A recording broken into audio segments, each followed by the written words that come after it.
What's going on, YouTube family? Today we're going to be talking about why new cars are just simply not as reliable as their older counterparts.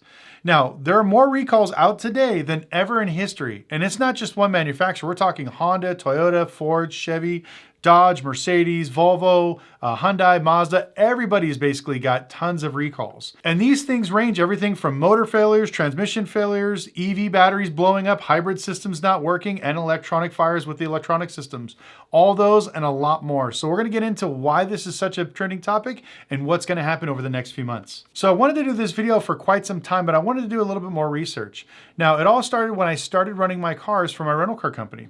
Now, if you're renting on Turo and other rideshare platforms, you cannot have any cars that have safety recalls or TSBs, or you're not allowed to run on the platform. And a lot of the vehicles that I was picking, unfortunately, had TSBs that were 3, 4, and sometimes 6 months out. So I couldn't even get them done, even if I bought the car.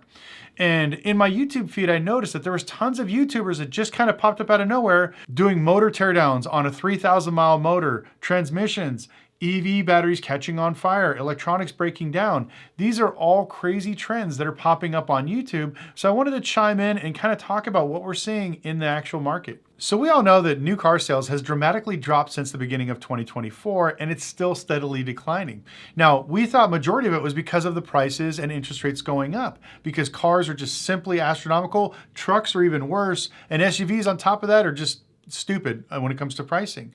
But it was not only that, we saw a lot of people that were buying brand new cars, and then when they trade them in a year or two later, they wouldn't get the newer model, they would actually go backwards the other way. Now, one of the biggest trends we saw were people buying older Tacomas. Don't know why, but I guess they saw something. These cars are more bulletproof, a little bit better for off-roading, whatever the case is. But we started to see people buy a lot of the 2020 Tacomas for more than a 2023 Tacoma. And this kind of matches up with almost what we're seeing in the used car market, how used car prices are going up on certain models where new cars are basically becoming so affordable. They're giving you crazy lease options, giving you all kinds of incentives, but people are still not buying them. Now, one of the other things that I noticed was the cost of actual maintenance. A lot of these new cars you can't even work on by yourself. So if you want to fix a lot of these newer cars, you got to go into a dealership. And unfortunately, a lot of these manufacturers don't have the parts. One of my buddies, I hate to pick on Cadillac, but he had a Lyriq. When the headlight went out, he had to wait 4 months to get a headlight. Just a headlight. So he's driving around with one headlight that was bad on a 2025 Cadillac Lyriq, which was crazy. So why are they having all this issues? Because I'm sure everybody watching this video has tons of stories of their grandfather driving around a Ford F-150 pushrod V8 that's got 500,000 miles. Somebody's probably watching this having a 1990 Honda Accord with 300,000 miles still on the road today. You know, we can go on and on about all these cars that are basically bulletproof. And I think that we hit the peak mechanical somewhere around 2000 to 2010. This is when motors were very efficient, they wouldn't break down, and you had all kinds of horsepower performance. That's why I think this is the sweet spot, and you're starting to see these cars jump up dramatically in value. Everything from exotic cars to even just regular cars like a Ford Mustang or even a Honda Civic. These things are becoming more desirable because they're easier to work on, very dependable, less things to go wrong. Now, you figured with technology, cars would get even better, right? Because, you know, we have computer designs, we can figure out exactly what the tolerances are for metal, but I think that is the problem. In every business's nature, it's trying to figure out how do we save money. Now, when it came to building certain motors like the LS, I can't remember the Volvo motor that gets like 2 million miles, and some of the K-Series Hondas, a lot of those cars were designed with computer, but not the way it was today. So a lot of this stuff was over-engineered. You're gonna hear me say this a lot in this video.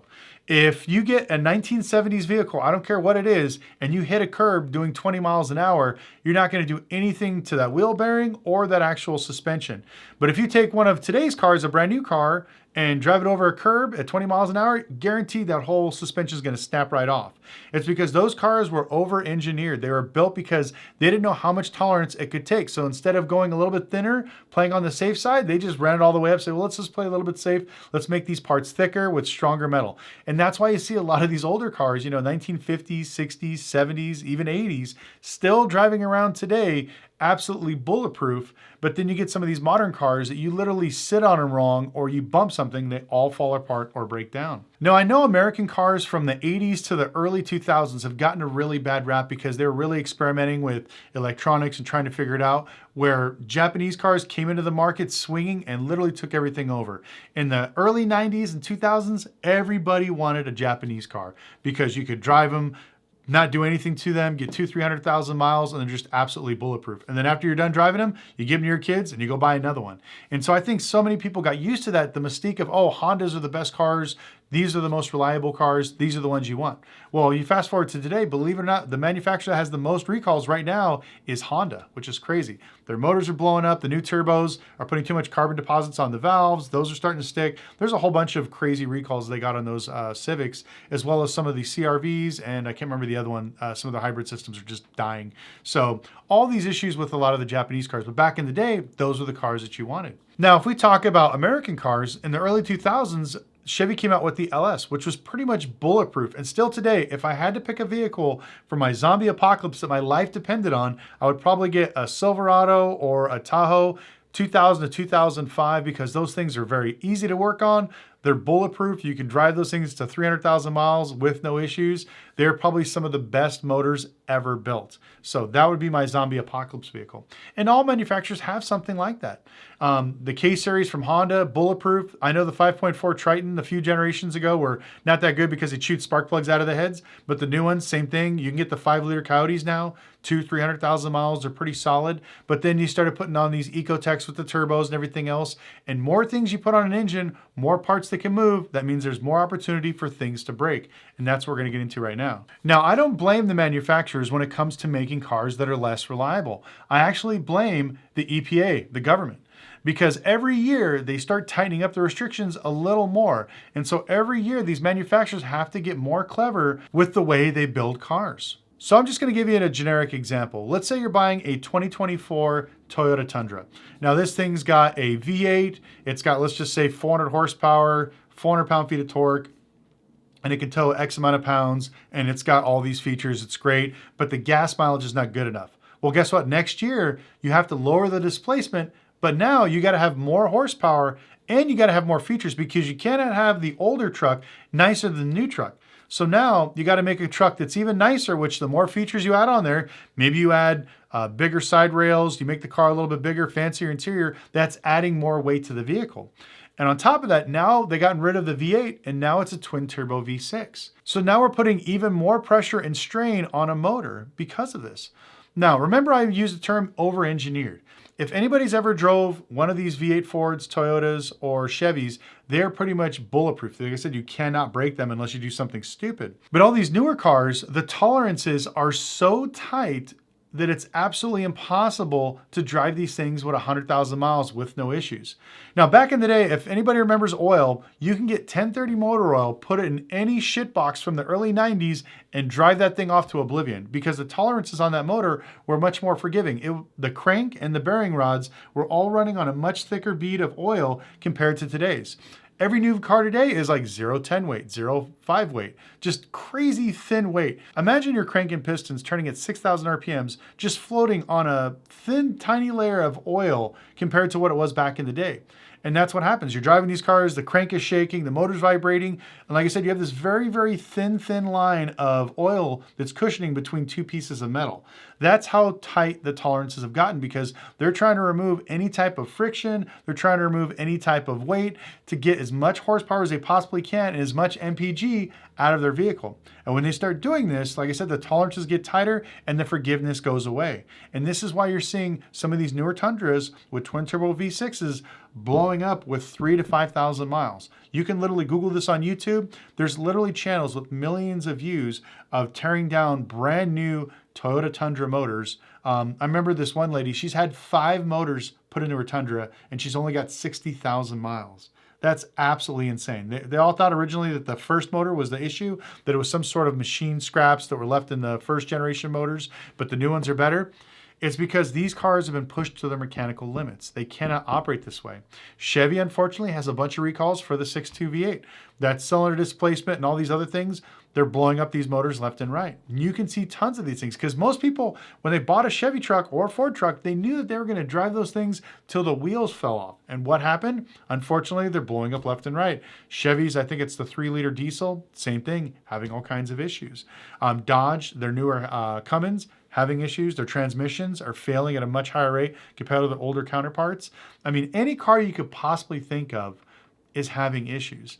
And so now we're having all these major mechanical issues, and now people are wanting to sue Toyota, Honda, Chevy, what's another one? Hyundai.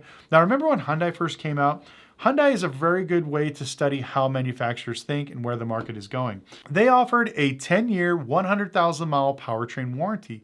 And this is one of the things that made people comfortable about buying these Hyundais and Kias, and so they started selling them by the boatload. When I had my dealership, they were some of my favorite cars to sell because they were almost half the price of a Toyota or a Honda and just as reliable in some cases if you didn't get the ones with the bad motors. And so because of this, they started selling those. Now, of course, when they started selling them and people started buying them, what did Hyundai do? They rolled back the actual warranty. Now it's just like everybody else, 3 years, 36,000 miles. If all these cars are engineered so well and built so correctly, and especially with today's technology, why aren't manufacturers offering some kind of warranty like that, where they're offering maybe 3 years of free service, 100,000-mile powertrain warranty? It's because these manufacturers know that that car is going to blow up and have nothing but issues. Now, this is going to sound crazy. I know a lot of you guys have never bought a brand new Ferrari, but if you buy a brand new Ferrari, you get 5 years of free maintenance.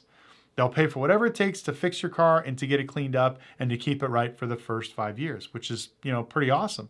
Why don't other manufacturers do that? It's because they all know that the new cars that they're putting out are just not as good as the older ones. And even though Toyota, having all these issues with that V6, will not come out and say they have a problem. Same thing with Chevy. Chevy's replacing multiple engines. They will not come out and say they have a problem. There has to be an actual class action lawsuit, which I can't remember the entity that controls all that, but I think it's like Highway Safety. They're all gathering not thousands, but hundreds of thousands of reports of all these vehicles having issues and problems with these exact same models. And so don't be surprised that pretty soon you're going to see all these crazy lawsuits coming out. Now, if you guys remember Dieselgate with the Volkswagens, Volkswagen had to buy back all of those cars or replace the engines or give people money back for whatever they lost when it comes to depreciation and stuff like that. I wouldn't be surprised if the same thing happens to Toyota, Honda with their motors, the turbos, and as well as Chevy with the actual V8s. These are issues that unfortunately are just going to keep plaguing the automotive industry as the EPA tightens down its grip and we're forced to cut out with more, cheaper, affordable, economic cars. We can build these really little tiny K cars. I don't know if you saw, I did a video probably about 3 months ago, how President Trump went to Japan and saw all the K cars and thought this would be something great to bring to America. And this is one of the reasons why. We could build a very affordable, very clean burning, small 4-cylinder, affordable car for everybody. But unfortunately, Americans want big, massive cars. They want to have all the features. They don't want to have crank windows, and they're too fat. They can't even squeeze in a lot of these tiny cars. So those things, unfortunately, will never work. So now manufacturers got to make nicer cars than the year before. They got to make them bigger, so they're going to weigh more. They're going to add more features, and they got to have more horsepower than before. Don't be surprised that in 5 years from now, all of a sudden, all the trucks and SUVs are all 4-cylinders. All these manufacturers are being affected. Even Lamborghini. Lamborghini no longer has the V10 with 600 horsepower. Now it's got a twin-turbo V8, which is an Audi V8 that revs up to, 11,000 RPMs. But it's still a V8, and it's not naturally aspirated, so it doesn't have the same sound.